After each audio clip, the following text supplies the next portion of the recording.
అందమైన అమ్మాయి నెంబర్ని 100 రూపాయలకి అమ్ముతాడు ఒకడు. ఒక నెంబర్ ఒక్కడికే కాదండి, చాలా మందికి అమ్మేస్తాడు. ఒకవేళ అమ్మాయి ఇంకా అందంగా ఉంటే ఆ నెంబర్ 1000 కూడా పలుకుతుంది. వ్యాపారంలో ఉందే అనుకుంటున్నారా? అవును, అతను చేసేది లుచ్చా వ్యాపారమే. రీటైలర్గా పనిచేస్తున్న ఒక వ్యక్తి తన దగ్గరికి రీఛార్జ్ కోసం వచ్చిన అమ్మాయి నెంబర్లు వ్రాసి పెట్టుకుని తర్వాత నెంబర్స్ని 100కి 1000కి ఇలా అమ్ముతూ పోలీసులకు దొరికిపోయాడు. ఈ విషయం అప్పట్లో చాలానే వైరల్ అయింది. ఇలాంటి ఇబ్బంది అమ్మాయిలకి కలగకుండా వోడాఫోన్ వాళ్ళు కొత్తగా ఏదో కనిపెట్టారట. ఎంతకీ అదంటూ ఇప్పుడు మనం తెలుసుకుందాం.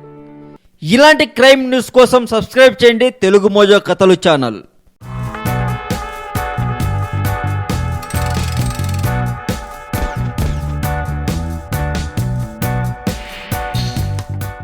ప్రస్తుతం రెజీనా చేస్తున్న సినిమా నక్షత్రం. ఈ సినిమాకి కృష్ణవంశీ గారు డైరెక్టర్ అన్న విషయం మనం ప్రత్యేకంగా చెప్పుకోనక్కర్లేదు. అయితే ఈ సినిమా ఖచ్చితంగా హిట్ కొడుతుంది అనే నమ్మకం కూడా చాలా వరకు టాలీవుడ్లో ఉంది. అయితే ఇక అసలు మ్యాటర్లోకి వెళ్తే, మహిళలపై అలాగే సినిమాల్లో హీరోయిన్లపై వేధింపులు ఎలా ఉన్నాయో మరోసారి స్పష్టం చేసింది హీరోయిన్ రెజీనా.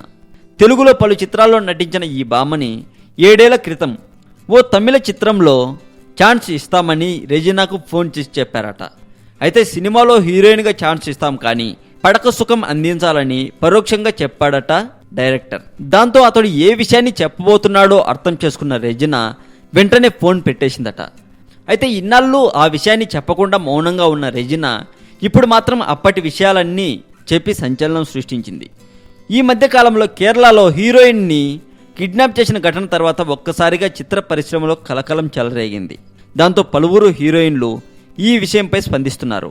అందులో భాగంగానే రెజీనా తనకు జరిగిన అవమానాన్ని తెలియజేసింది అంటూ పలు ప్రైవేట్ వెబ్సైట్ వాళ్ళు రాస్తున్నారండి. మరింత టాలీవుడ్ సమాచారం కోసం సబ్స్క్రైబ్ చేయండి టాలీవుడ్ సెంటర్.